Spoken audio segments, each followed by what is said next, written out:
Hellraiser 2022 is the 11th film in the franchise, and the first real attempt in over 20 years to bring it out of the depths of direct-to-video hell. Today we discuss the film's style, characters and cenobites, and hopefully answer the question, did they finally make another good Hellraiser?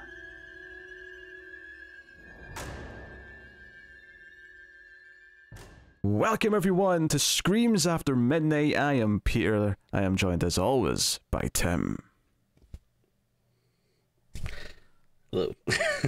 Alright, this is a horror movie podcast, everyone. Welcome to the show. We get together, we talk about a horror movie. It's that simple. It is October. We have many movies to talk about. And today we are looking at the new, and in parenthesis, 11th Hellraiser movie.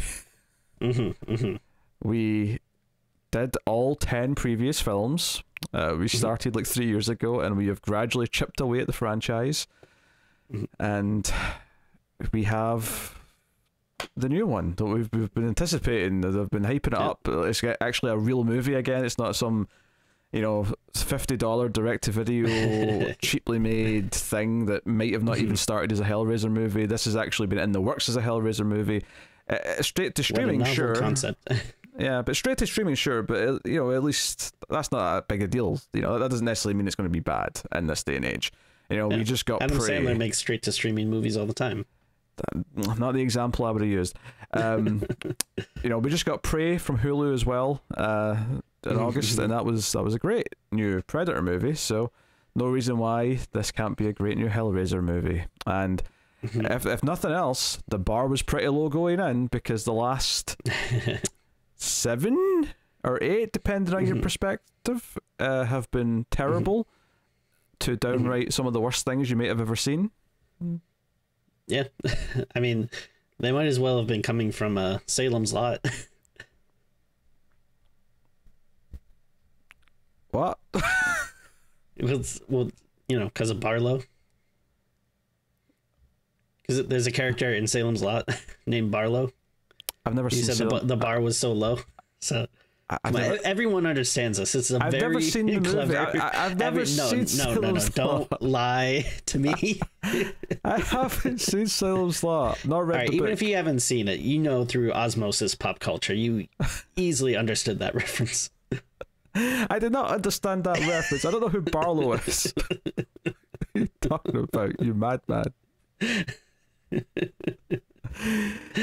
So yes, new Hellraiser. Well, you'll know next year when Gary Doberman's Salem's Lot comes out. Oh yeah, I can't wait. So yeah, so we're here to talk about the new Hellraiser film. It's a Hulu film directed by David Bruckner, who of course has The Ritual and The Night House on DVD under his belt. Oh.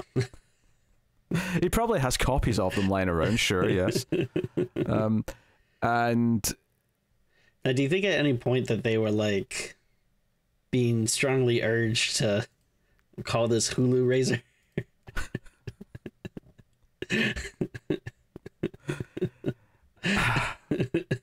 Whoever shot it down was a brave person, a brave and noble person who deserves to be cherished as a hero, quite frankly.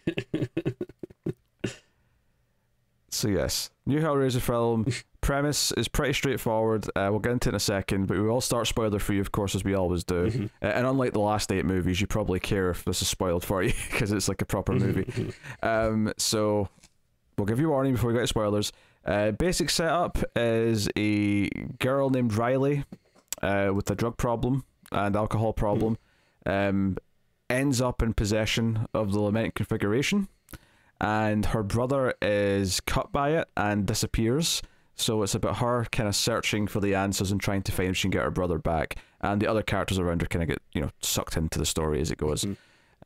So that's the basic gist of it. You know that if you know the Hellraiser in general, you know that the Cenobites kind of come after you if you open the box, the lament configuration, and obviously the Cenobites in here. Notably, we have a new Pinhead, who's actually just credited as the priest. I noticed in the credits. So that's the basic setup. We got a whole host of Cenobites to talk about as well. So we'll get into all that. But you're kind of forgetting the biggest part. What's the biggest part? The movie takes place over several days. That's the most pertinent detail that new audience members might need to know. But don't you think that's interesting? Like, people might want to know about that? No? I thought that was a big deal. Oh god, Tim's having one of these nights. All right. Once they were like going into like another day, I was like, oh wait a minute, this doesn't take place in one night. Okay, interesting. I'm fairly certain the original Hellraiser also took place over several days. I know, it was a nod to the original. Well, Tim, I'm asking you the question, so you're going to have to actually give me a serious answer for a change. What did you think of the new Hellraiser? So it's interesting. I actually kind of went through a whole range of emotions. I watched this on Friday night, a little late for me. I started it probably about 9:30 or like 10, which a lot of people are probably like, that's nothing. But hey, when you have a kid and a full day job and you have to get up early and you don't sleep a lot, that sometimes can be kind of late. So I'm watching it late at night, and like you said, we had just fairly recently we just watched the last one, and then just over the several months and years we've been going through all the sequels, which are notably of a very low quality. So as I'm watching this movie, I'm like astounded. I'm like, this is so good. Like, oh my god, I can't believe we're watching a Hellraiser again that has like money in it, and it like looks great, and it's like so cool, and like it actually has like a Hellraiser story, and like and you don't just mean that you see people holding money in the movie, like the money's been spent on it. Yes. Yeah. So like I'm very tired as I'm watching it, which I actually ended up watching it again today because I want to make sure I got everything, because I do think I was like nodding off towards the end. But yeah, like after that first night, I was like, wow, this is great. And then the next morning, I was talking to a friend about it, and it's one of those things where, I was like riding high on it, and then as I was talking to a friend, like he was a little bit more negative, and then we're talking about some of the things that we didn't like, and it's just one of those things where you get into the conversation like, oh, actually, yeah, that was kind of bad, and like, oh yeah, that part was kind of stupid, and yeah, I didn't like that. And so as I'm kind of having a bit more time to think about, I am actually kind of a mixed bag on this. I think the strengths are, like I just said, it actually has money going into it, which it's really hard to overstate just how bad these later day sequels, like, in terms of every aspect, like, the quality, the production value, the story, the acting. So just the mere fact that this, actually had like some effort and care put into it, like it really, really automatically like elevates it and like makes it get a little extra love for me. But yeah, I think the big takeaways though are I do think it's a very pretty movie, maybe a little too dark at times, but I don't know if that's like a weird trend or if I need to adjust something on my TV, because I feel like everything lately has just been like so dark and it's hard to like watch stuff in my house. But I mean, that aside though, I think Bruckner is a very good filmmaker. Like, at least visually he has an aesthetic that usually looks quite well. So I thought this is a very good looking movie. It sounds good. It is very heavy on like the kind of lore around like the Cenobites and the box and everything. So I think that kind of gets away from what makes like a good Hellraiser movie, because like the Cenobites were never really supposed to be like the center attraction. They're very captivating, so I understand the appeal of wanting to make a movie that centers around them. So I get that. I'm not like super upset about that. And I do find that every instance when the Cenobites are on screen, at least for maybe the first 3/4 of the movie or so, because I think a lot of my nitpicky stuff is going to be towards the end of the film. But a lot of like the early appearances with them I found very captivating and creepy and atmospheric, and they looked cool. I kind of missed some of them were like more like outfits. Like, I feel like a lot of this, they seem more like it was less like about the big crazy like BDSM like leather kinky outfits, and instead it was more just kind of like their bodies and being very like kind of modified and like pierced and stuff. But they still look good, I thought, and they were cool. But then I don't know, there's just parts of the story that I think are like kind of bad and honestly kind of dumb. Like the more I think about it, so. Yeah, I don't know. Again, it's just kind of a weird mixed bag for me. I don't know if I'm coming in a bit more negative than people. I feel like a lot of people were, at least for some of the reactions I've seen, were a bit more positive. But yeah, I mean, I think it's a very pretty good looking movie that has some high points, but also just, I don't know, some stuff that just kind of made me go like, that's not that great. Interesting. So... Mixed bag. That's what are you expecting to hear from me? Like, do you have like a notion of what I'm going to say? Honestly, I'm intrigued because I think we didn't review Night House, but we did mention it on Even More Screams, and that was something that you liked. But I think you had, like you said, you had a few problems with it, but overall you liked it, and I think we were both. It's been a while since we did it, but I think we both fairly liked the Ritual. I forget if one of us liked it more than the other, but I think we were both pretty hyped on it. So I feel like you're a fan of Bruckner, and obviously, I think you'd be crazy if you didn't think this was a huge step up from like the past 7 or 8 sequels that we reviewed. So I'm sure that's gonna have to curry it in its its favor for you, but. Yeah, honestly, like, other than that, though, I don't know. I could see you honestly going either way. How are you going to feel about it? So, I sat down to watch it, and I was actually gobsmacked. I thought I was sitting down to watch it with time to spare, and when I started it, I realized, oh no, wait, it turns out I'm going to finish this within like a minute of when we're supposed to start recording because it's 2 hours long. Like, okay, all right, okay, movie, you have to earn this 2 hours now. Like you starting me off on this like prove yourself attitude. You probably have at least a 10-15 minute window because I'm usually finishing eating or when we record. No, that's true. Like I actually did end up having 15 minutes, but I thought I'd be like, oh, I could sit and play like a bit of video game or something when I'm done. But well, that's why you let me go long. You usually cut me off, but you wanted me to ramble so you could get your thoughts in order.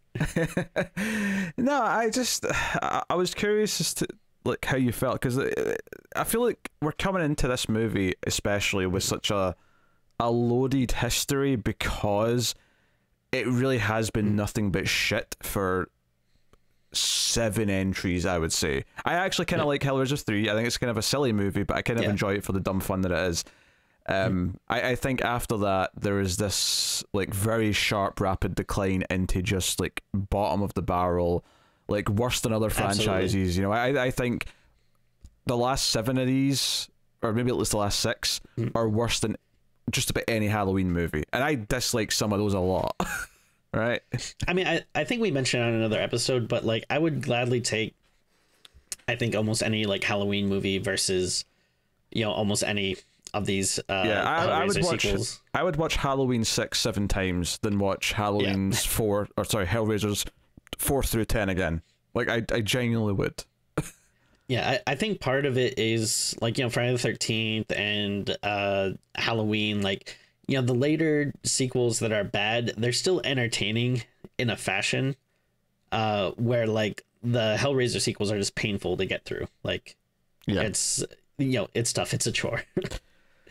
So yeah, got in with these thoughts, hoping for the best.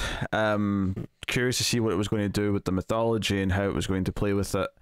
And I didn't really like it that much. Oof. Okay. There's obviously things that are blanket just better than the last 7, and it's easily better than those last 7, right? And I know a lot of people are going to put it above 3. I've even seen some people say they put it above 2. I think this has more money and it's much slicker looking, but it actually falls into some of the traps that I would say some of the other sequels do bizarrely. And interesting. I'll be honest, I could tell David Goyer was involved in writing it, because it feels kind of generic in places. I think some of the acting is pretty bad. I think. Oh, interesting.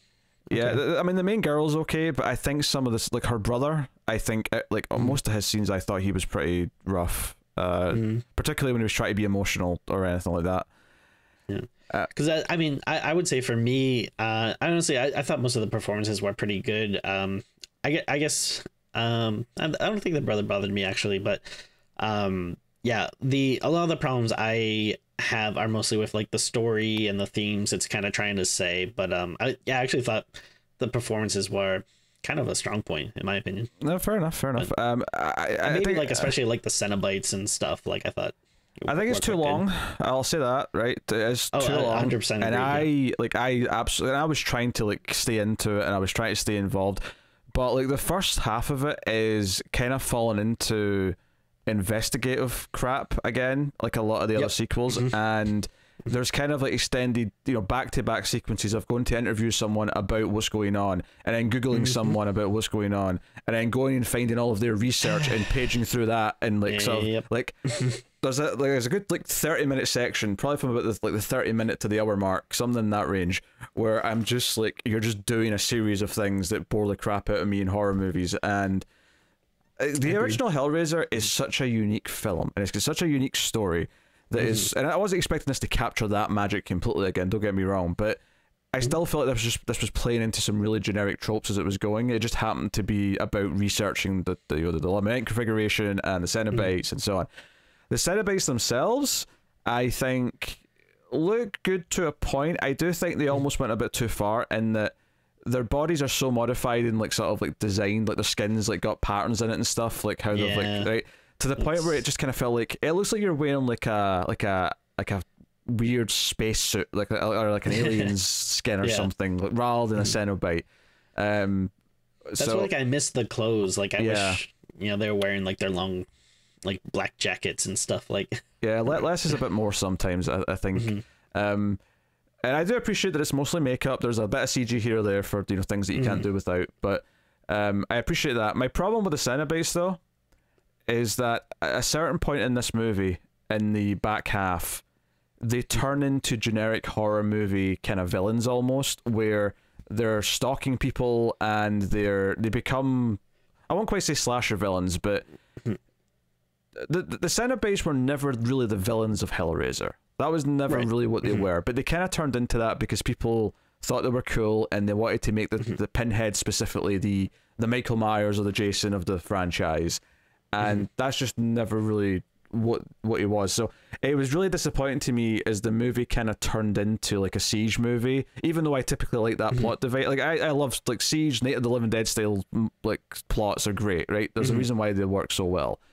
But when it started to kind of turn into that with Cenobites at a certain point, and I won't say anymore because like I don't want to spoil anything, I just kind of like because there's a few good creepy visuals with them before that. I would say there's a couple of just good standalone moments with them, but once it kind of started to bring them in more and more, and it kind of just felt like they were just hanging around waiting at times, I'm like, all of the mystique of what these are, it kind of fell apart for me.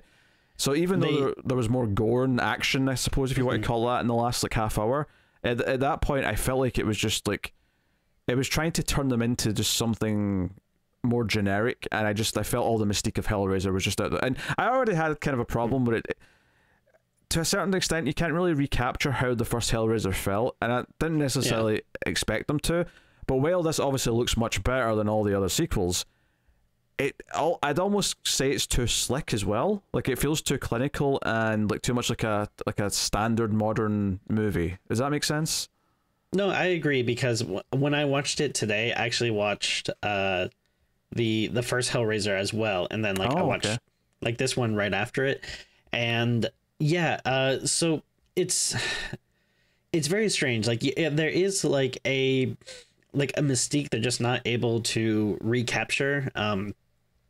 And I don't know if it's because, the first one is so unique, or if people just don't seem intent on trying to get that kind of same like feel or whatever. but yeah, I mean, I don't know. I have a lot to say about it. Like the one thing I was talking to my friend about, which I'll give them credit because they kind of, you know, came up with this take, but I do kind of tend to agree with them, is they felt like this movie seemed like weirdly conservative, like for a Hellraiser movie, like because, you know, like the first movie, it feels like it's like so taboo and like, you know, it's all about like, you know, seeking like sexual pleasure at any cost, and like, you know, like what, like how far will you go to experience new forms of pleasure and stuff. And this, like, yeah, there's just like nothing like that. Like it feels like rather tame. There's one thing they're trying to do, which I'll save for spoilers, which I understand the intent of it, but I don't think it works well in the film, and I think it's been done better than other movies, of not other Hellraiser movies, just other movies in general. And so I want to say, like, you're talking about how, the Cenobites losing their, you know, kind of bite in, like, the last half. Like, they're just Seno now. They're just Seno. Yeah, just Seno. You know, towards, like, this last section of the film. And, yeah, I agree. And there's a lot I want to say, but, like, I have to, like, save it for spoilers. But I guess, like, I'll say they, not only do they lose their mystique, but they also lose, like, their, like, they feel a lot less threatening in this. They feel neutered. They feel like they're not that much of a threat. Yeah, like they kind of like find a way to fight them that I think is really stupid and makes them just seem like a lot less threatening. And it's like, well, I think that's the problem. Oh, that's all you have to do. Regardless of what you're doing in your Hellraiser movie, I don't think people should ever be fighting the Cenobites. No. Yeah, they're not supposed to be, like these video game bad guys like that you have to face. And like the one thing that kind of really upsets me with, that no sequels really have tried to get from the first movie, that I think makes the Cenobites like so, creepy and unique and weird is that they're not, like when they come to take you away, it's not because like you messed up, you did something wrong, you are bad. It's like, they're coming because like, they're going to like give you so much pleasure, which like they're going to make you experience new like forms of like sensation and pleasure, which to them is like, these pushing you to the limits of like pain and what the human body can do. But to them it's not like they're trying to, they're not supposed to be like, like ironic hell demons that are like, like, oh, you're bad, so you sinned, so like here's your punishment, which it feels like that's what a lot of the sequels like end up trying to do. It's like, no, like they're these weird cosmic like alien beings that just have these like weird ideas about like sensation and feeling and pleasure, and like they actually think they're doing a good thing. Like when you summon them and they come for you, they're like, no, like you're coming with us and we're gonna like teach you like all these new things that is like terrifying for a human. And like there's this weird otherworldly like connotations to that just all the sequels just end up kind of turning it into they're like these bad demons and they're here to get you, like, and which is kind of like what it felt like in this movie. I did like that they weren't really like specifically like referencing like hell and the devil and stuff. Like they were kind of keeping it a little bit more ambiguous, like felt like a little more cosmic, like alien being kind of thing. Like they mentioned stuff about being like, oh, like, we're the explorers of sensation or whatever, like they say in the movie. So I like that they did kind of keep that and like weren't trying to be so Christian heaven and hell kind of thing in it, but they still kind of act the same way where it's like, oh yeah, they're here to punish you and they want sacrifices, like, instead of being like the, oh, like, we're here to teach you about this like these new sensations and stuff, which is I think is a lot more freaky. But and one of the things you said about how it's kind of tame or it doesn't feel like it's pushing boundaries, I think what's weird about that is that I'm thinking specifically about the very last scene, which obviously we won't spoil just now. But let's spoil it. No. But it's so like, it's funny because technically, if you actually just describe what's happening and what they're showing, what you're seeing on the screen, it is doing something extremely viscerally violent.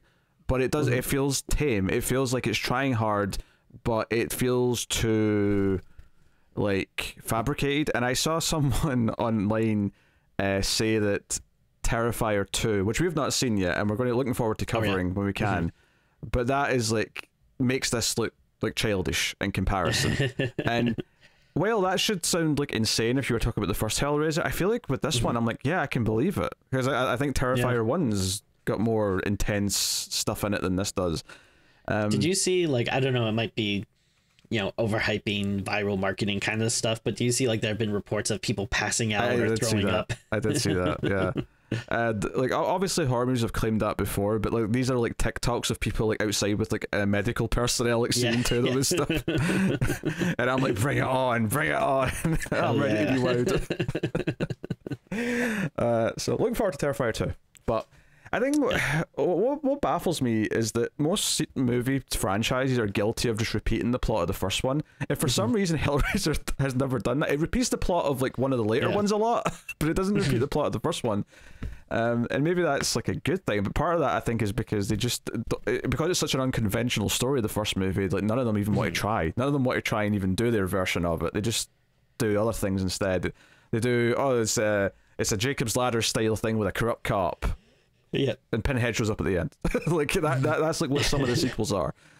I mean, yeah, like because it's so funny because like most people probably forget that like the Cenobites aren't even like the real bad guys in the first movie. It's Frank. Frank's the bad guy. Yeah, it's Frank and Julie. Yeah, and Julia and stuff like. And there is kind of a human villain in this one too, but it's not.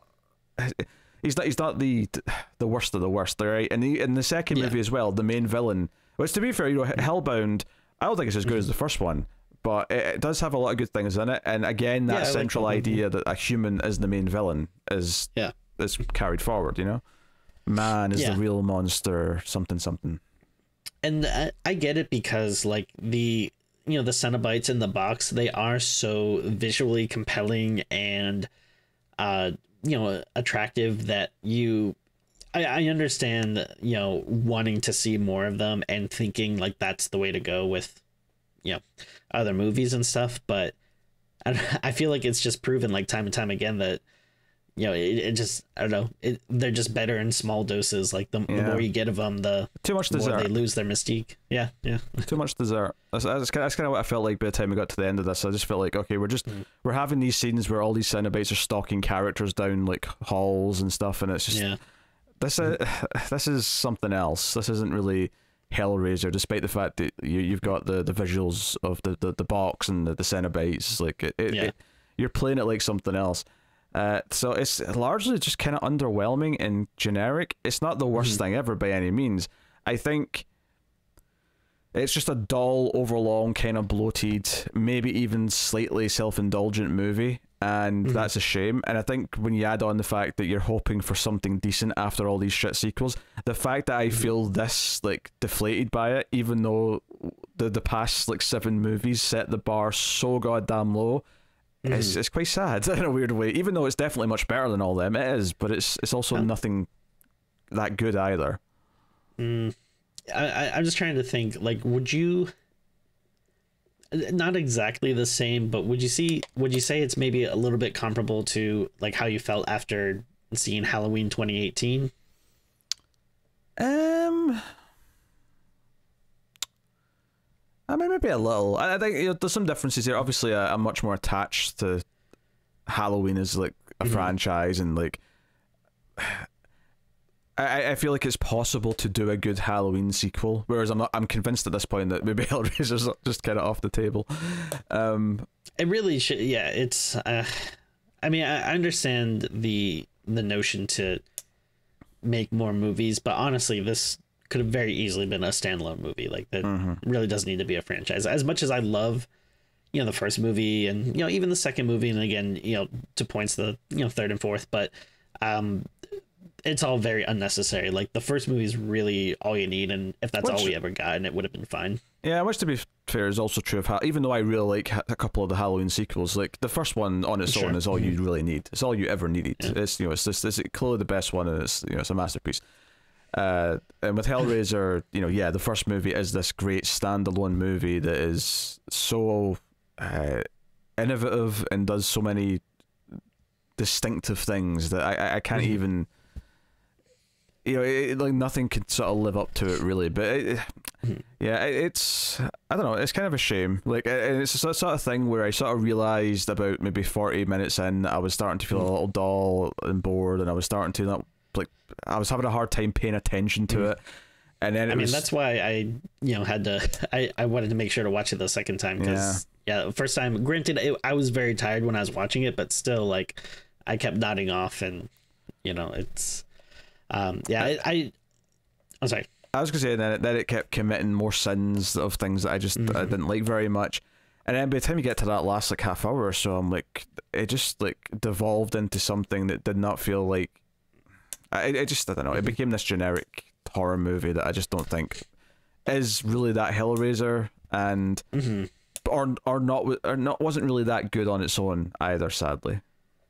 Yeah, it really sucks. I mean, I don't think we're too far off from one another's opinions. Maybe I'm a little bit more positive, but it was still like pretty underwhelming, and again, it stinks because I think Bruckner is a good director, and like there's a lot of stuff that I can't really fault, like in terms of like the look. Like I thought it, and again, like I think a large portion of it is we've just been so used to these horrible Hellraiser sequels that just look and sound like horrible, and like story stuff aside, I don't know, I think a lot of the heavy lifting for some of my initial enjoyment of this was just the fact that, like, well, thank God that we're getting a movie that doesn't look like it was made for like $100 on like a weekend,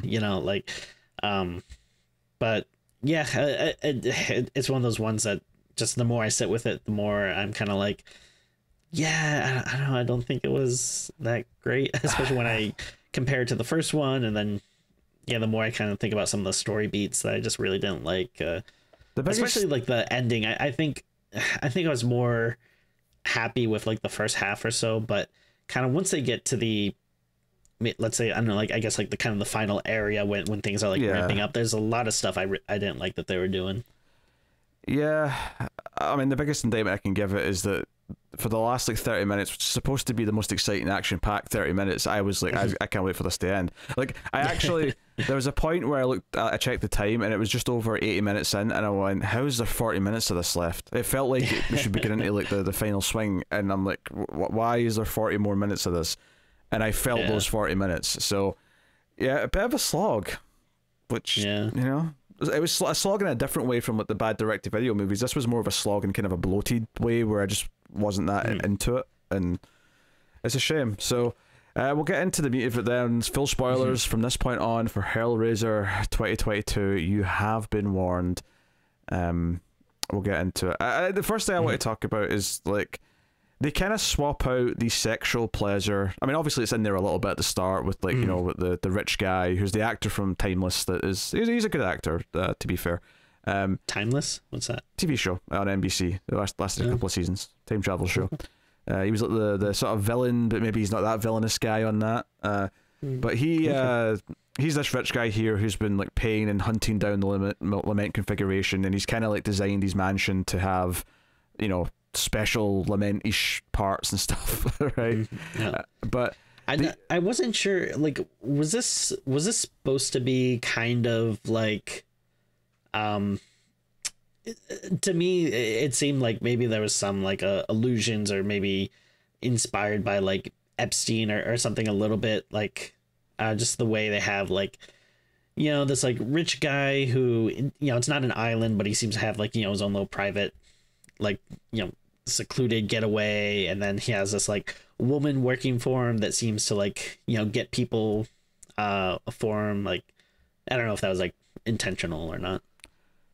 I never thought of that, but I could see it. I mean, maybe they pulled some inspiration for that.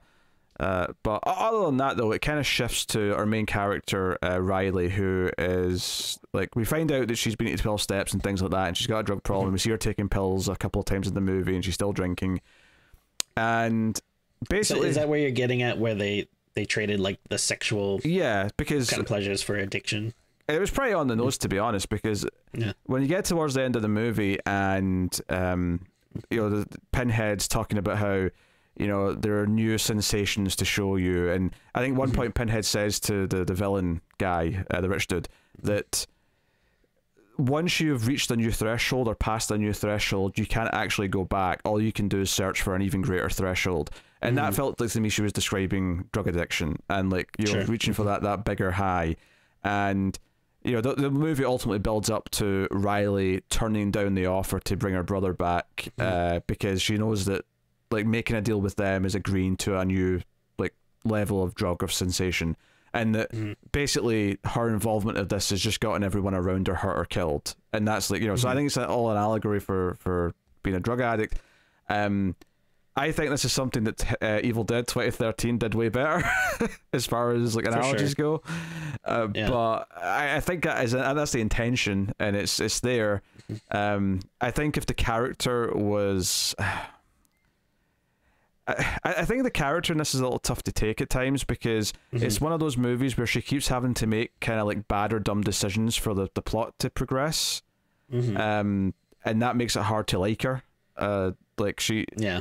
I think in Evil Dead 2013, to compare this particular part of it, I think Mia in that film, when she's possessed, but the idea is that she's somewhat, you know, if you go with the allegory, she's someone else when she's taking substances, and she becomes this awful person, and the people and how they care about her is what you really want.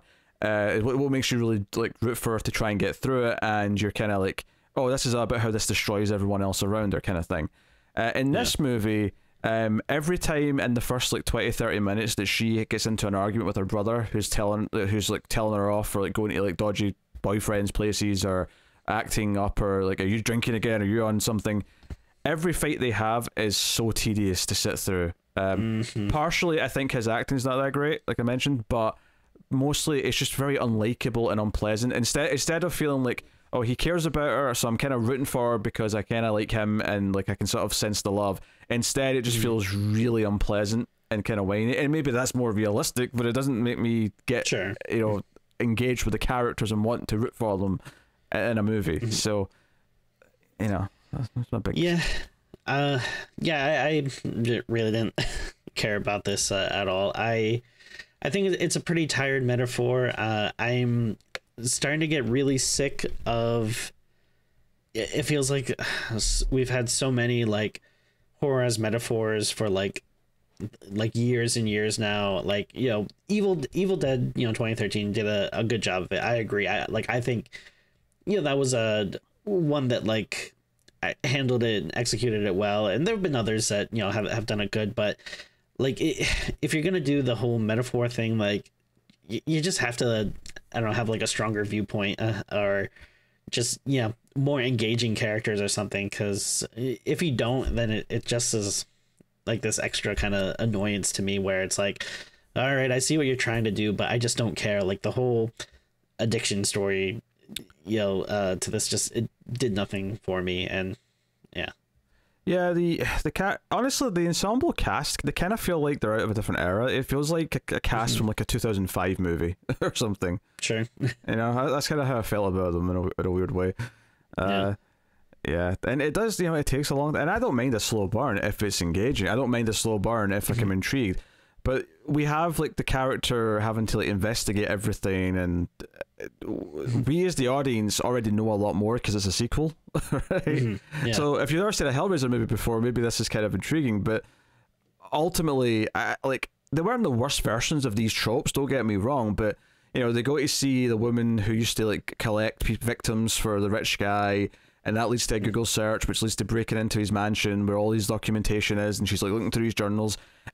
All these parts, I kept feeling like I understand why logically this is here and why this is the direction the movie took, but goddamn if I do not give a shit about anything that's happening in any of these scenes, because it's just the same old crap that I've seen in every, you know, horror movie with a supernatural element where they research it in some way. This has like 3 versions of the trope back to back to back, and the investigation side of this is never interesting. It has to be mysterious. I have to not know, and I have to be like really like wowed by the mystery for this to work in any way, and I already know all well, most of it anyway, you know. And it also feels like so much of it was like back and forth. Like they would go somewhere and then they would go back and then they'd have to go there again. Like it'd be like, all right, we got to go to the shipping yard, and then we have to find out who owns it. All right, so we'll go to this person, and then this person says that this guy owns it, so then we'll go to his house, and then like, oh no, like something happens, we got to get away from the house, and then oh no, we get lost, so we got to go back to the house. It just it felt like it's constantly going back and forth. And then I don't know if maybe you can explain this, if maybe if it's not as sloppy as I think, but there's so much that Riley is doing to end up where she ends up, but then you just find out that her boyfriend was like in on it the whole time, and he like was supposed to, the big plot twist. Yeah, like he was supposed to lead her here anyway, he's like working, as a sacrifice. Yeah, he's working for the rich guy, because the rich guy, just to set this up so everyone knows what's going on. So the rich guy, the element configuration like has like 7 forms, I think it was. So every time it's used and it cuts someone, that person's sacrificed and the Cenobites come and take them. And then if you get to the 7th one, you get granted like a wish of sorts. A wish. Right? What do you wish? Or as you wish. Wishmaster comes. And he did this, but when he got what he asked for, they gave him this weird contraption in his body that hurts him, and like, because they think this is pleasure, and he's like, no, this is horrible. So he's been paying this guy who's like Riley's shitty boyfriend to get victims for him, to basically do it again, so he can get to the 7th sacrifice, and then ultimately he'll get his plan is to ask for it to be reversed. Right, that's his whole plan. But yeah, what you're getting at though is that he hands off the box to her early on when they first find it. He pretends that they're just stealing something valuable, and they find the element configuration. And he's like, "You hold on to it just now, and I'll try and like see if we can sell it somewhere." But then everything, like almost every time the box is opened and like cuts someone, happens when she's on her own, or she accidentally does it to someone, or the box does the thing, and then someone whatever, right? So. Yeah, everything sort of happens just kind of like in happenstance when she has it. Yeah. But it's like, okay, so if his job is to bring like victims to this guy, like why didn't he like just like provide her with more information? Be like, oh, you know what? I know who owned this container or this box. It was this guy, so we should go to his mansion, instead of like, her basically finding everything out on her by herself, and then luckily she ends up there anyway. Well, I think the idea is, right, because the introduction to these characters is they're having sex, and while they're having sex for an extended scene for like a minute, and they change position halfway through, and she's like, harder, and he's like, is this hard enough? He blurts out, I love you, and it's this awkward moment where they kind of stop, and he's like, oh, I'm sorry, I shouldn't have said that. I think the implication is that he actually doesn't want to kill her, and he feels bad that he's doing this. Cause that's why, like, before they go into the warehouse, he keeps like saying, "Hey, sure you want to do this?" He keeps like almost trying to give her an out. So I think the idea is that he chickens out and like sort of gives it to her, thinking, "Oh, nothing will happen, and I'll try and think of like a solution to this in the meantime." Instead, all of this stuff happens. I think that's what he means at the end. He's like, "Oh, this wasn't supposed to happen," when he's lying there bleeding out. I think that's the implication. Admittedly, if you're going to make me like feel sympathetic for this kind of half villain, that he actually cares about her and has been trying to save her because he didn't want to do anything to her, they did not a good job of making me want to give a shit about him the entire time. Sure. For this to work, I have to feel this sense of, okay, he's sort of like trying to make up for everything he's done by trying to save her. But I never really felt that. In fact, he just kind of feels shitty the whole time. Like at one point when they're all at the mansion, the brother's boyfriend shows up with the roommate lady. They all show up to the mansion, and they've separated for a bit, and he starts rummaging through the bar, and he's like, "Hey, roommate girl, do you want a drink?" And she says, "Oh no, we choose not to drink in front of Riley because she's an addict." And he's like, "Oh really? I'll go into another room then and drink." He's just a shitty asshole the entire time. Like he shows things that he cares about her, but he's also just kind of like, he's very much that troubled boyfriend that he's a bad influence. It's just going to make her life worse. Like she probably it's her choice. She's an adult, but at the same time, she's making the wrong one, kind of thing. And this might sound a little egotistical, but I think I could fix him.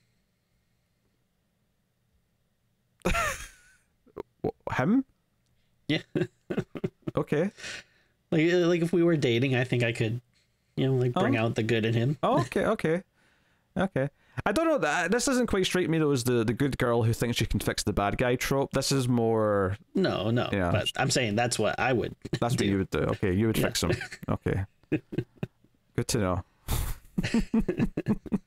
I'll fix you one of these days. Oh my. I don't even know how to take that. Yeah, like, I didn't really feel very much for the relationship or the twist that he is actually working for the bad guy the whole time. It just kind of landed with a bit of a thud for me, and I just kind of like, okay, I guess, why not? But then you don't really care about what's going on. But yeah, by then I was kind of out of it.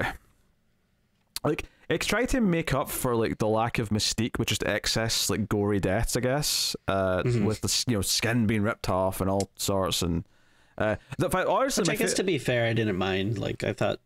Most of the death scenes were entertaining. I didn't mind them being there, but it kind of felt a little hollow or whatever. Like, honestly, the best visual of the whole movie for me was when the roommate girl gets accidentally trapped in the wall, because there's a lot of weird gates and trapdoors all over the place, and there's all these switches to like trigger them, and she ends up behind the wall, so she's like in the walls, and like the shitty boyfriend would try to like flip the switches to get her out, and she sees what it turns out later to be the villain, right, the human bad guy, but he obviously looks kind of Cenobite-y in silhouette because he's got this weird mechanical thing like on him.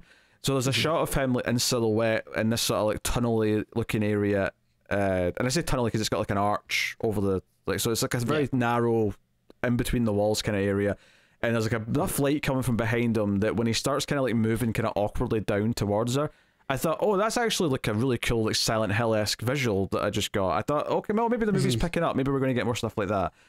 Honestly, after that point, like every time the Cenobites showed up, it was just kind of boring the way they walked into the scene. Like it never felt like they had a good entrance. I'm not particularly impressed with the the roommate girl has been like pricked by the box, and they're taking her out to the van. They've got her in the back, and they're trying to like drive her away from the mansion.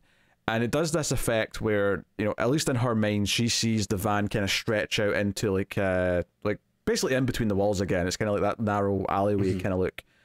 And, Pinhead walks up and the other Cenobites are there. She gets chained. The chains come out and grab her. And it's all fine. And then they kill her by just ripping off like the entire back of her skin. And she just falls to the ground. But they also, I think she takes a pin out and puts it through her throat. And then you get this POV from inside her throat, which was kind of cool. Yeah, I actually didn't like that very. I thought that was a bit, because obviously it's just a CG effect of the. I didn't mind it. I don't know. It just looks a bit gimmicky to me.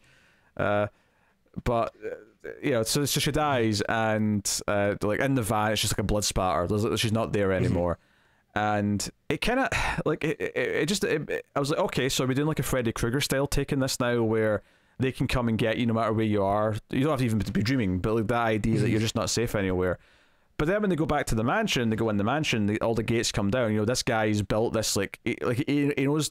I don't know if it's the design of these metal bars or if it's the metal it's made of, but it works against Cenobites. They can't walk through it, so it's actually protecting them from the Cenobites. So they're all outside. So we actually get these shots of 6 Cenobites hanging out outside, just kind of chilling and waiting, until they can come in. From that point on, the idea of them coming and getting to you, almost like in a dream like Freddy Krueger, never really happens again or matters again. It's just kind of like a dropped element that doesn't really, it feels like you set them up to be this powerful, and then I guess the house is stopping them from doing it, but at the same time, it's like, well, you introduced it, surely it has to have a payoff that you've introduced this mechanic, and it never does. In fact, the mechanic they do set up, though, is that the Cenobites can count as one of the victims for the box. I hated this so much. I thought this was so dumb. It just totally neuters them, because there's such these scary imposing figures, but then it's oh yeah, all you got to do is really just kind of prick them once, and because they're gone. The one that I always call the Nemesis one, because he's got a Nemesis style mouth, but he's the Chatterer is the official title. Who was a lot less bulky in this. He was a lot. In fact, they were all quite skinny, to be honest. That was kind of their theme. All the Cenobites were really skinny. But he's like no Butterball in this one. Yeah, after the girl dies in the van, like the other three start running, and they're basically just being stalked by him as if it's like a slasher movie, which I didn't like, because I was like, this is not Hellraiser. What are you doing? This is just a generic slasher style moment. But they end up like sort of like behind this cage or gate or whatever it is, and he's trying to get to them, and she turns and stabs him with the little blade that's coming out of the box, and he looks down, and then the chains come out and grab him from the trees. And then he just explodes, and it's like, wait, that counts? That counts as the next victim? Yeah, yeah. It's so dumb. It's like, yeah, because then it's just like, okay, like, I don't know. It's just like way too easy to defeat them, and then it's like, also, so like, why wouldn't you just do it to like all of them now? Because this ending section, like they don't really feel like very dangerous, because they kind of like just come at you, like they just, and they're just pretty much like coming at you like in a straight line, and it's like, okay, so just hold out the box with the blade and they'll just like run into it, and then like problem solved. It's not like that scary. Yeah, it neuters them. I would describe him as being completely jobbed out, and then yeah, the rest of them just like, if it becomes a plot point where like, part of Riley's plan after this is like, let's open the door and I'll stab one of them because it'll count. Yeah. Right? So they actually intentionally let them in. And normally, like, I like horror characters figuring out the rules and then using them to their advantage. I love that typically. But this rule was so stupid and just felt like, why did they count? They're not like a living person. They're not a soul, or they're not whatever, whatever you want to call it. Like, would this work on Pinhead? Like, what happens if you do it to all of them? Like, does the box just stop working because there's no Cenobites left to run it? Like, yeah, it's very dumb. And like I do like the idea of them figuring out a way to defeat them, and obviously in like the other movies, like they figured out how to use the box to defeat them, like usually it is you figure out how to like solve the puzzle box to kind of return them to their dimension, which I think is fine if they want to do something like that, but I don't know, it's just not cool or interesting to just basically turn it into a weapon that like you just have to like stab them one time just a little bit, and then like it was so dumb with the other Cenobite like gets stuck in the door. Like I don't know, it reminded me of like something like Jar Jar Binks or something would do, like where like this like really like silly thing where it's like, oh, why is the scary bad guy like just stuck in a door now? Yeah, like they basically close one of the trap gates while it's walking through, and it gets trapped in the middle, to the point where later on Riley crawls underneath its legs to get through to the other side, and it's not even presented like a tense moment where she might get grabbed if because you can reach her. It's just like, she does that like no problem. There's like no tension in it. It's just, they're just like so not a threat in this last section. It's very strange where like versus if you look at like their first appearance at the start of the movie, I thought that was like very effective, and like it was a little like weird and creepy. When you say the stuff. start, are you talking about the lady in the nursing home, the one that used to work for the rich guy? Even before that, I think like when they first show up in like the playground, like it's a short section, like they don't like kill her or whatever. Okay, but yeah. Well, they just, I don't know. I had a kind of a problem with them just having these like jump scare moments where she turns around and there's a Cenobite there, but then it disappears. Like it was sort of treating it like like any generic supernatural movie where you see a ghost for a second. See, I don't really mind it, because like it would have felt cheap to me if it was like they turned around and like it was right there, and then they let out like a big music sting or scream or something like that. Then it would feel like a cheap jump scare. But I kind of like how they would always be like kind of far off in the distance, so it's just at first when you don't even know what they are, you're just kind of looking out like, what is that thing? Are they here for me? Are they looking at me? Like, is this dangerous? Like, I like that. Yeah, it was you don't really, there's a kind of otherworldly quality to it that I liked at first. But yeah, so there's a one point where I thought it was going to really use the first movie's like plot and like sort of turn into like doing something with it, because they basically like make it they sort of like reference the idea that like to get her brother back, like she'll have to like sacrifice people, and I'm like, oh, that's kind of like the first movie, because that's what Frank and oh sure, yeah, what's her face were doing. instead it becomes this thing where she's like, oh, if we get to the final form of the box, I can ask for something and maybe I can get my brother back. And she feels guilty because she was kind of shitty to him, and like he died because of her, which again plays into the allegory of like the addict, like someone gets hurt because of them because they're not of sound mind or whatever. So, but then it kind of becomes this thing where she is given, like, she actually gets pricked herself with the box. And Pinhead shows up, you're like, okay, that's it then, she's next, like, she has to take her. And Pinhead basically just waves it off and says, you know what, no, like, we could take you, but we want you to finish what you started, so as long as you give us someone else, we won't take you. Like, you give us 2 more, we need 2 more to finish the set. And the Cenobite the prick counts as the 6th one, and then the final one, it's like, oh, the roommate who's like the nice, another roommate, sorry, the brother's boyfriend, right? Who's like the nice-ish guy, and she's like doesn't want him to go, and he's been stabbed with it, and the Cenobite who's got like the arch above her head, I'll say, I don't know how else to describe her, because there's one that's like their face is completely covered with skin, so they're kind of blind. And it's almost like they're in a straitjacket walking around, which makes them really unthreatening, to be honest. I'm like, well, what can it do? No, it can't touch you or bite you. Like, but she's like, wait a minute, Pinhead said, and they don't use the word Pinhead obviously, but Pinhead said that, you know, like it was me or another, or it was them or another. And it's like this moment of realization, wait, the shitty boyfriend who like basically started all this, he's sitting right there. So she stabs him and he gets, you know, taken to hell or whatever. And that finishes it. And, you know, we get the big, you know, the Leviathan, you know, thing coming down in the sky, and it's like the hell stuff. And would you believe that the rich asshole didn't get what he wanted? He instead just gets a giant chain goes through him, and he gets taken up to become a Cenobite, basically. Shocking. Yeah, I know. I guess. Yeah. But yeah, the big narrative thing at the end is that Riley turns down the offer because Pinhead's like, hey, you could, you know, accept our thing, and, you know, and she's like, no, like, I've realized that like, you promise pleasure, but all you actually give is pain. All you actually do is these other things. And I'm like, yeah, she's talking about drugs. She's talking about our addiction. She's talking about these things. That's what it all represents. Yeah. Which is fine. It's a fine analogy. You know, I don't have a problem with that being an idea. I have a problem with the characters in the film. I have a problem with how dull it is to go through, and how it actually just kind of neuters all the Cenobites and turns them into generic villains.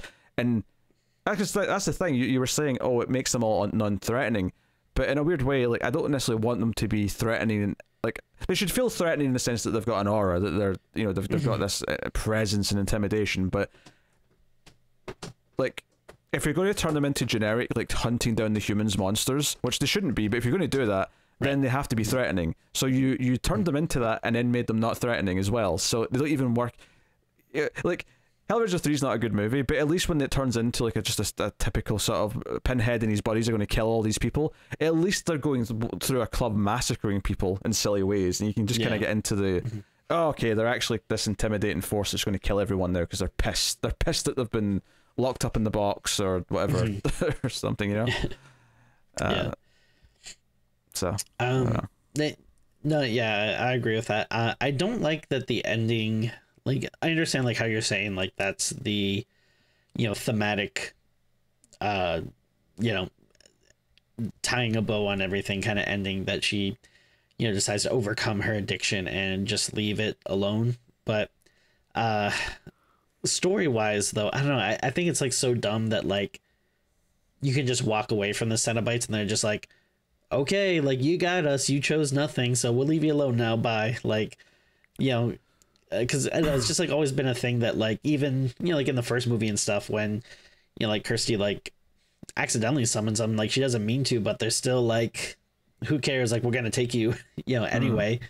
Like, you know, because like that's the thing, it's like, and that's kind of like, you know, the danger of it, whereas like, you know, you're screwed, like, they're gonna take you anyway, they don't care, like, you don't just get to walk away from it even if it's like an accident or whatever. So I don't know, I just thought it was kind of a weak ending, that she's just like, all right, well, see ya. I don't care. I don't want I don't want anything to do with you. And they're like, okay, those are the rules. You know, we got to respect it. Like, I mean, right. That's the thing. For the analogy to work, it has to be like this, because it's she can turn away. She can leave it behind and, you know, walk away. Which, you know, it's not the, like, I don't have the biggest problem with that element of it. My like, because I'm not engaged with the characters and I don't care about them, and because it's a bit long and dull, and I found myself feeling, I don't know, you know, I was feeling tedious. And the problem with that is that it feels just kind of miserable without like misery's okay if it's engrossing and you're like, you feel like you're in this like spiral or something like that, right? You know, it's got this momentum. You can tell, you can do a dark story, a dark horror story, and you know, many horror movies are pretty miserable. They're not necessarily like fun or lighthearted or whatever. A great example of that would be the movie Misery. That's actually pretty darkly funny a lot of the time, to be honest. I don't mind you saying it. You're cracking a joke, but it's actually quite a funny movie at times. Sure. But you know, this is, you know, going for this oppressive kind of tone. But the problem is that, like, if you aren't actually captivating my, like, you know, mystery senses, and I'm not like feeling the intimidation and stuff, it's just kind of like, well, I don't even get to enjoy it as a there's no fun to be had either, on top of it being all the other things that it's not doing right. So that's kind of my bigger problem with that. Yeah, the final scene as well is so evil guy goes up, and we actually get this scene where he's being like pulled apart, and he's being like he's like, strips of his cheeks have been ripped back, and it's, you know, it's very like visual, and there's, you know, you're seeing just all these horrible things happen to him. It felt, I don't know, like it felt a bit try hard to me. I don't know if you feel that way. I'll be honest, I kind of liked it. I don't know. I thought it was kind of cool. It didn't bother me that much. Well, I didn't hate it, but it kind of felt like it was trying really hard to, I don't know, just I think part of the thing that I liked about it, which would probably be different from you, is, I don't know, it kind of reminded me of like something I would have seen in like one of the Hellraiser comics. Like, I don't know, just something about like the visual style. I don't know, just seems like something I would have seen there. So I don't know, that kind of like, you know, piqued me a little bit. Because I think what I think feels so disgusting about Frank in the first movie, when he's starting to come back and he's just this like skinless thing walking around, is like every time he touches something, they leaves like blood on it, and it has this kind of grossness to it. Whereas this oddly didn't feel gross. It felt like I was watching, well, I mean, obviously it was CG or whatever, but it felt like I was almost watching like a claymation, because everything was so dry, and like, where's all the blood squirting because his skin's been ripped off? No, that's a very good point. Yeah, it does kind of look weird. I definitely agree to that. Yeah, I don't know. It was a bit odd. There is like one cool looking new Cenobite, but it's like missing its jaw, and it's kind of its arms are kind of split into two on either side. Did you not notice this one? I don't know. It might have. It was very been like a little dark, hard to see. I mean, this was actually quite it was like an almost black Cenobite. It looked very like black in complexion. So I think but you see it in the hospital scene early on, and then you see it a couple times, you know, in the big chunk towards the end. You don't see his arm, the fact that his arms are kind of split into like two though, and until near the end, because you don't get like a good shot of it until then. But I thought that was that was a cool new design. Some of the other ones just feel like kind of rehashes of, like, you know. Well, most of them, seem to be just kind of like slightly updated takes on you know, the originals. I will give credit to, I think you know, Jamie Clayton did a really good job as Pinhead. I liked, you know, whenever she had to like deliver the lines, I thought there was a lot of like gravitas, and like felt like her performance like felt very powerful to me. So like I didn't really necessarily like, you know, maybe where like some of the story beats went, but I did enjoy pretty much any time she was on screen or saying something. Yeah, she carried the role quite well. Like, you know, as you're kind of alluding to there, some of the stuff she actually ends up saying I didn't like, but that's you know, not the performance. That's just like what they're having Pinhead say. I will say, I mean, the one thing that did look better that I would say is actually just a net positive is that the lament configuration itself looked heavier and like it had weight to it in a way that I don't think any of the other movies I've ever had. It looked like it was made of stone, you know. And part of that was the sound effects, but you know. Are you looking for yours? Wait, yeah, you're saying it didn't feel like this. But here's the thing. I feel like most of the movies, even the first one to an extent, do look kind of like look a bit flat and waste. They look like a box with a texture as opposed to like this actual intricate stone design that changes and shifts. So that's not entirely true because obviously they do have practical ones that do shift to something in the original movie. But how did you feel about the, I guess the new kind of conceit where like there's different configurations and like with each sacrifice it'll change to a different one? So I'll say for me I thought it was kind of interesting, but I guess it's kind of hard to say because I didn't like where the story went, but I didn't think this idea was a bad one. I didn't have a problem with the changing into different shapes itself, and it made for a kind of a fun reveal at the start because you think you see the cube and then the camera comes up and you see, oh no, it's this longer thing that looks like it's been made by the same people, but then obviously later on you realize, oh, it turns into this shape after some tomfoolery. Yeah. But I have a problem with the shape changing itself. I think my problem is like this whole 7 stages and then you get to like make your wish. It felt like this is such a sequel thing to do, is to add this lore to like give it like a a direction when it doesn't necessarily line up with what you see in the previous film. And in this case it's just the first couple you really care about, like comparing it to, like, obviously they're going to ignore the rest of them as they should. Like they should not be thinking at all about those. Yeah, and I don't like the idea of like, it doesn't matter if you solve it, it just matters who you stab with it. Like that was kind of dumb to me because like part of it is that like it's a puzzle box, so it's like you're committing to it, you're like solving this thing that summons these creatures. It felt a bit simplified to have it be this blade that you could literally stab anyone with, and that would make them the person who's going to get taken by the Cenobite. It felt like such a convenient little plot device. I mean, to have it like affect everyone else around her, again, to fit with the allegory that we're going for, as opposed to it being her herself that's getting taken.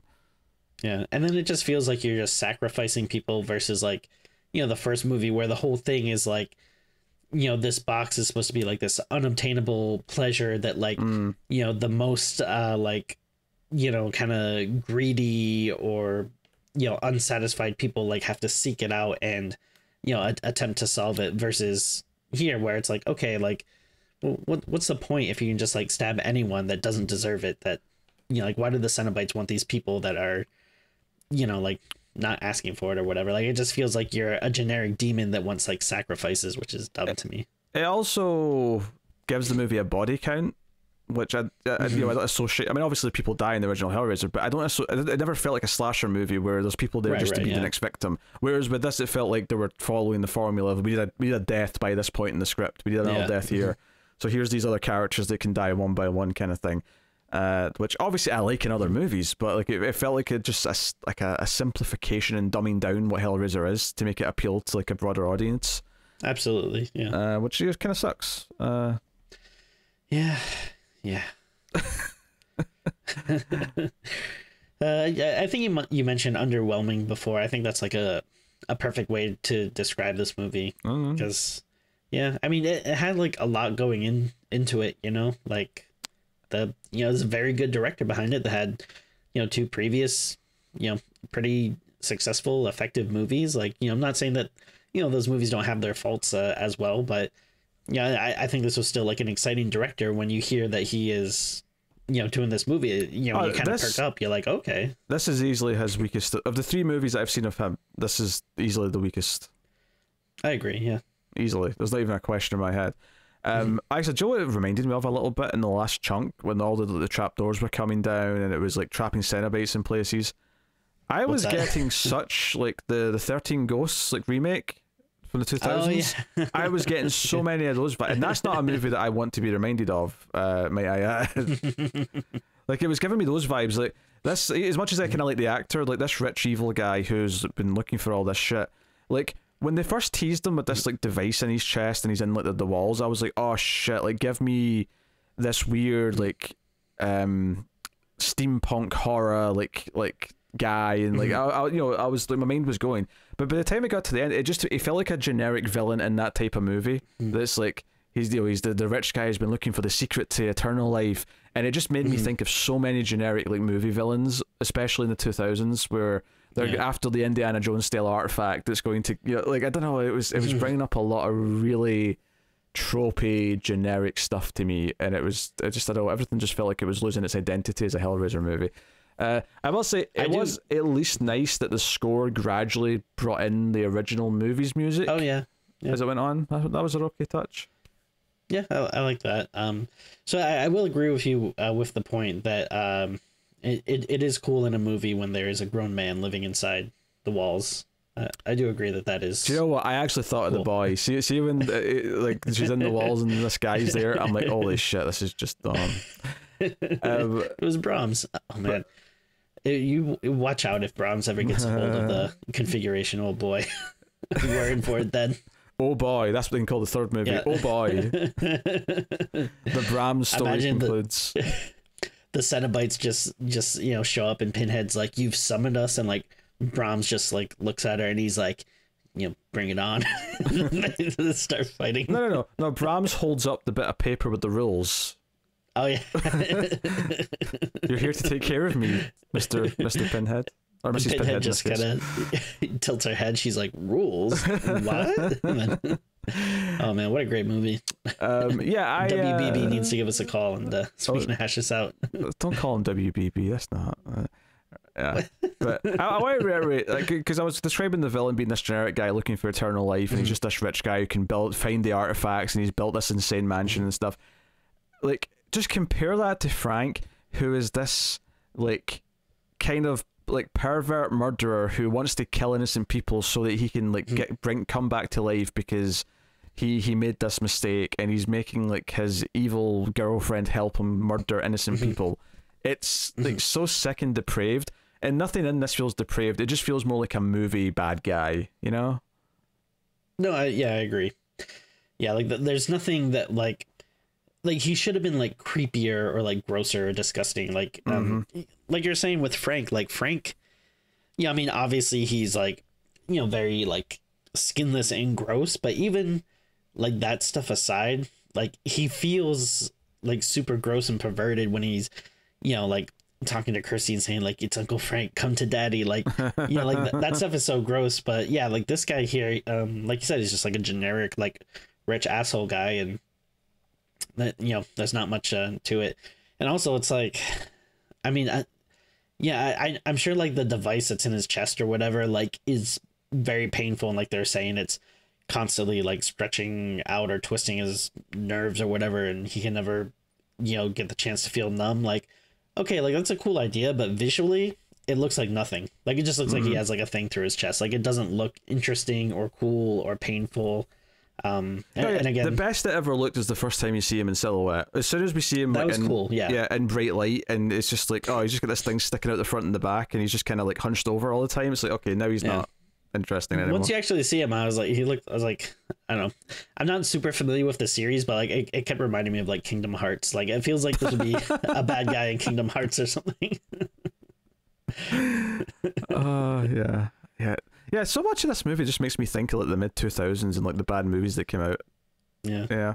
And not specifically the Hellraiser movies that came out then, like more mainstream stuff that came out, but mixed with the bad Hellraiser movie. It just happens to have some production value.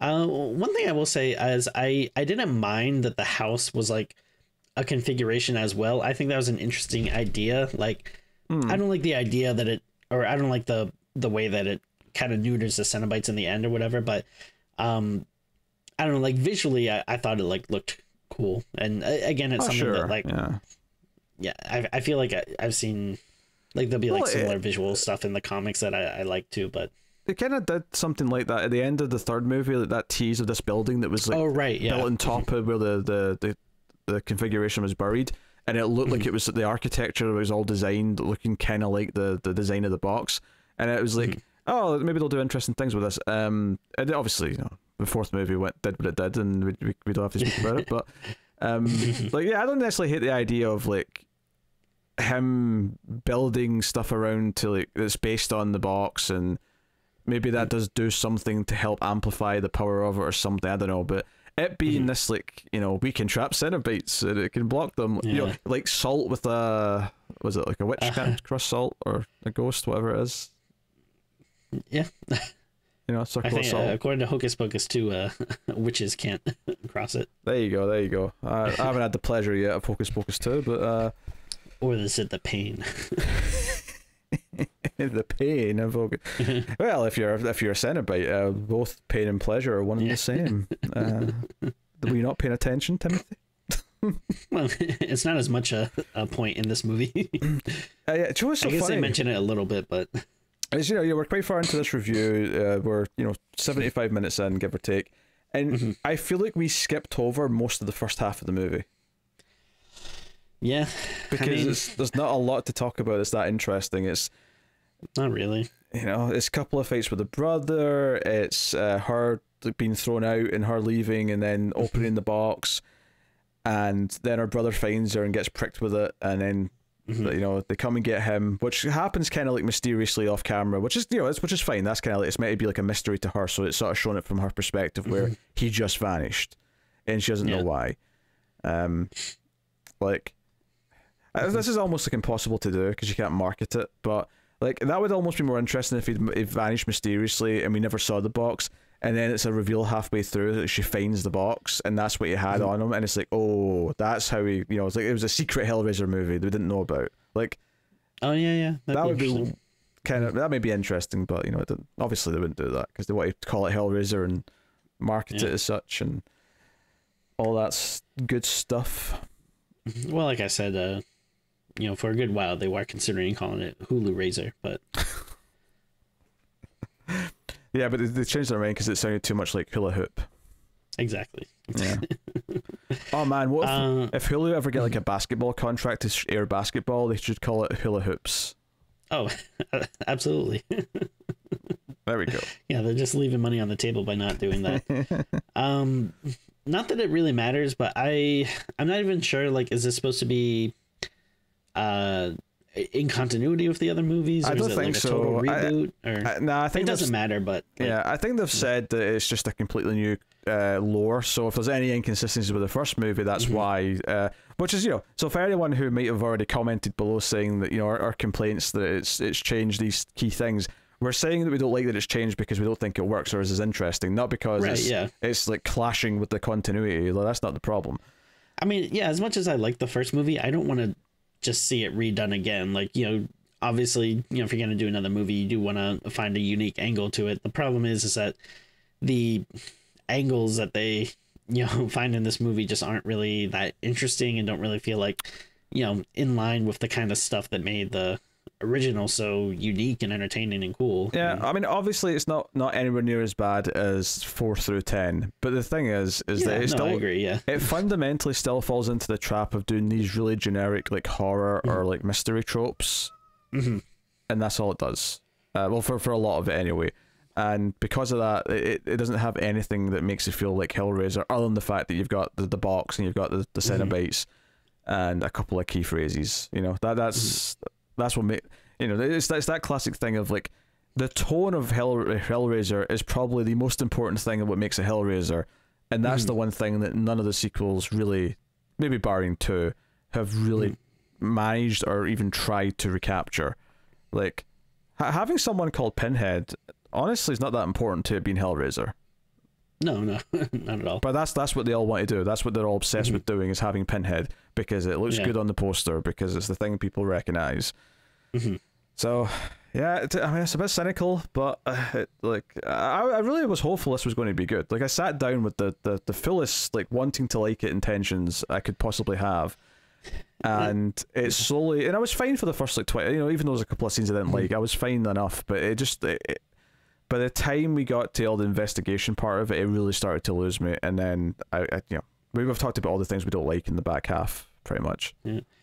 And I could be wrong, but I do feel like we might be a bit on the contrarian, because I think people liked it. Like, I mean, not like I read a ton of reviews, but just like from, like, you know, people I follow on Twitter and stuff, it seemed like people are excited about it and happy with it when it came out. So I think this might fall into kind of the same thing where the people who are happy with maybe not Ghostbusters Afterlife, but like something like that, like people who are just happy to have the new one. It's better than these other sequels, so they're into it. Some people obviously might be really rooting for it because it does have a trans actor in it, because it is a very inclusive cast. There's a lot of like real world things to say, hey, like that's good that they're doing that, but it doesn't affect the quality of the movie ultimately. So I'm not going to like factor that in when I'm judging the movie as a movie. And I've seen a sort of mixed response. I've seen people who really like it, like I've seen that too, but I've also seen people who are a bit meh on it, which I would say I'm meh. Like I wouldn't say this isn't complete trash. It's just really generic and kind of dull. I think there are strong points to it that I liked, and I feel like a lot of people that watch it probably haven't seen like all the sequels, like because even if like you're like a horror fan, like some of the sequels are so like bad and below the radar. Like I feel like I haven't met a lot of people that have actually had the patience and courage to like sit through all 10 of them. But yeah, if you are like us and you have seen all the movies, this is like easily above the majority of them. Like I would very gladly take this over pretty much anything, 5 and over, maybe even 4, like even though 4 is bad, but it has some cheesy charm that I like. But most of the sequels are so god awful that just anything that's even like the barest minimum of quality is gonna look like gold. I mean, compared to a lot of them. That is true, but I also have no interest in watching this again.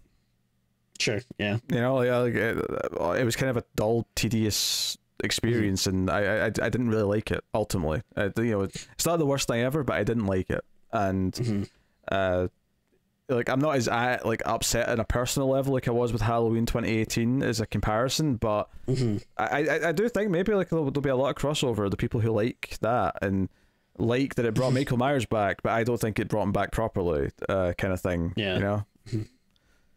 Just having the Cenobites, having cool kills will be enough for some people, and some people will maybe like the things that I don't like about it, and that's fine. If you like it, then you're cool, and I'm happy you enjoyed it. But for me, this was a tedious experience and a bit of a bummer, to be honest. So I'm hoping that the other things that I'm looking forward to watching the rest of this month that are coming out that I get to watch are good and don't disappoint me. That'd be nice. Hopefully. All right, I guess it's time to rate. High hopes for Halloween Ends. I wasn't meaning that one, although that may be more interesting, at least, shall I say. Yeah. So yeah, I feel like it's gonna find a way to disappoint us, like on both levels. Yeah. It won't be as insane, and like I won't be as excited to like tear it to shreds like I did Kills. So it'll be disappointing on that level, but also disappointing as in it's also not any good either. Yeah. Yeah. All right. Well, it's time to rate, I think, Hellraiser 2022. So, Tim, what are you giving it? So again, not to be completely negative, I do think there were, some strong points that I liked. I thought the movie did look good. It sounded good. Again, Bruckner is a good director. I think, especially, visually, he has a good style. So it worked for me on that level. And I thought overall, like, the performances were good. I didn't always like the characters, but actually I thought the acting was good for the most part. And not that I totally like disagree with you, but like stuff like the brother like didn't really bother me. If he's not a great actor, I didn't really notice it. But I think like especially though Jamie Clayton as Pinhead, I thought was really good. I super enjoyed it every time she was on screen, even though by the end of the movie I didn't really like everything they were doing with the Pinheads. I still enjoyed seeing her talk as this character. It just felt like it had a lot of weight and gravitas to the performance that I thought was really cool. So on that level I liked it, and there's some entertaining kills and blah blah blah, all that stuff. And then, like we just talked about, though, yeah, I mean, it's tedious, it's underwhelming, it's too long, the story goes places that I just really wasn't interested in. I feel like I could have forgiven a lot of it if the kind of last section of the movie didn't bother me so much with, like we were saying, like how much it just kind of felt like it neutered and made the Cenobites just feel so like unopposing and so, like not really like threatening or dangerous. Like, well, that's the second problem. The first problem is it turned them into just monsters that are hunting people. That's problem number one. Mm-hmm. Problem number two is you made them shit at it as well. Yeah, totally. Because like pretty much everything up until like that last little chunk, like even though I don't think that the direction you should go in the Hellraiser movie is to focus on the Cenobites and stuff, like I understand, again, they're very intoxicating and interesting, so I understand why you'd want to do that, but it always just usually ends up being a recipe for disaster. But I mean, regardless, though, I was enjoying them every time I was seeing it until, like we're saying, this last section here where I didn't like what they were doing with it. So yeah, really, I feel like I could have been a lot more forgiving without this last part here. But yeah, again, it just feels like a really mixed bag for me. I'm not totally like, oh my god, it sucks, it's garbage, this is so bad, why did they make this? But at the same time, it's like, yeah, kind of, why did they make this? It's not like eloquently put, Tim. Eloquently put. It's not doing what I want to do with a Hellraiser movie, and it's a real shame because I remember, like, years and years ago at this point, but there was a big, not even a rumor, I think it was like confirmed that like Clive Barker was working on a new Hellraiser movie for a while. I don't think he was ever attached to direct it, but I believe he was writing the script. And then at some point, I guess that just fell through, and we got the news. I think it was when we were doing news segments on the show and stuff, that David Goyer was taking over the script. And yeah, you can see the Goyery stuff in here. I feel like I honestly don't know like how bad David Goyer is or isn't, like, because he's done some movies that I like, but I was talking to my friend about this, but I'm assuming that like the movies that he's attached to that are good, like the Nolan Batman and stuff, that probably a lot of it is just Nolan taking this kind of bones of a script and working his magic on it. Yeah, at the very least he's got co-writers who are like talented filmmakers on those, whereas all especially his horror work, like, it's all terrible. Like he did what was that one Gary Oldman was in, The Unborn, I want to say, something like that. Yeah, that was trash. Just actual trash. And then I know you're not as big a fan, but I do like the first two Blade movies, which I believe he wrote. I don't know if they had co-writers. I would imagine Guillermo del Toro at least wrote it on the second one, but he directed the third one, which is so bad. Yeah, and this will be a controversial take, but he was also involved in writing Dark City, which I actually think is highly overrated. I hate that movie. I like it quite a bit, but it's been like forever since I've seen it. Like I probably haven't seen it since high school, that's early college, maybe. It was The Unborn, but he also directed that. Oh, okay. Much like he directed Blade Trinity. So I think there was like some movie he did about like a kid that turned invisible or something. Writing or directing or both, I suppose. Oh, well, possibly is it called The Invisible? Because that's sticking out. That must be it. Yeah, I think it was like, was it like a kid? I don't know if he died or was in a coma, but like he had to solve his own murder. I just remember it being like super horrible. But yeah, I mean, you're getting way off topic here. So suffice it to say, again, mixed bag for me. Some positive stuff, more negative stuff than I was expecting. So it's unfortunate because I did want to root for it, but I think at the end of the day I'm gonna give it a 5.5. It's not the worst thing in the world, better than the majority of the sequels, but yeah, it's just missing we've said that numerous times, but it's really not saying much. Like, it's almost like irrelevant at this point. That's yeah. Yeah, I mean, like if you go and look at all the scores we gave all the Hellraiser sequels, like most of them are like 2s, like 2 something. I would, if I'm remembering correctly, like maybe some 3s, but yeah, it's not a high average for this series in general. Yeah. I'm going to go with just a straight 5. I think. Obviously, there's competency in like how it looks. I do think it looks a bit too slick actually, which kind of robs of it feeling Hellraiser-y. But it does have production value. There is like some nice shots here or there. It's it's competent in a lot of ways that aren't that exciting, but you have to kind of acknowledge that it falls apart because it meanders and because it's bloated and it takes too long to do what it's doing and goes into tropes. But it's not like a complete train wreck, like bottom of the barrel like a lot of the other sequels are. So, I mean, yeah, it's probably still the 4th best one to me, even though I really didn't like it that much. But yeah, there we go. That's what it is. It's a 5 out of 10 as far as I'm concerned. And that'll bring us to an end of the discussion. I'll take this time to thank our Patreon producers. And the end of the franchise too. Oh, well, for now. For now, yeah. I mean, we'll see. I'm interested. I wonder if they're gonna release one of those things like the most, first day views on Hulu streaming that they say every time a new movie comes out. They can take their time with another one. I'm no rush to watch another Hellraiser movie at this point. So yes, thank you to our Patreon producers: Tyler Heston, De Pelicius, David Sharpboard now, Christopher Moy, David Brown, Al Tradesman, and Alison M4 Dice. They support us at the producer tier on patreon.com/MailFuzzTV. You can support us over there for as little as $3 and get bonus goodies. You get bonus episodes at the lowest tier, and then you also get Even More Streams, which is a show where we talk about just all the movies that we've been watching in the horror world. Those are both monthly, so if you want to get your hands on those, you can go support all the content and get some extras for your troubles.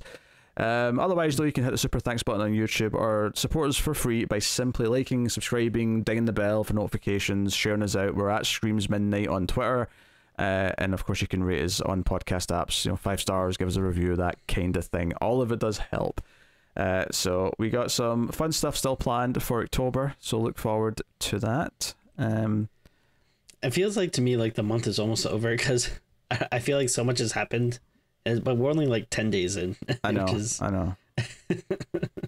But and also maybe because I'm like off for a week, it also probably feels like that's cutting off a big chunk of like the potential time remaining. But do not worry, we got a couple episodes in the can for later, and there's more to come. So thank you once again for watching or listening. We always appreciate it. Keep watching scary movies. We will see you next time.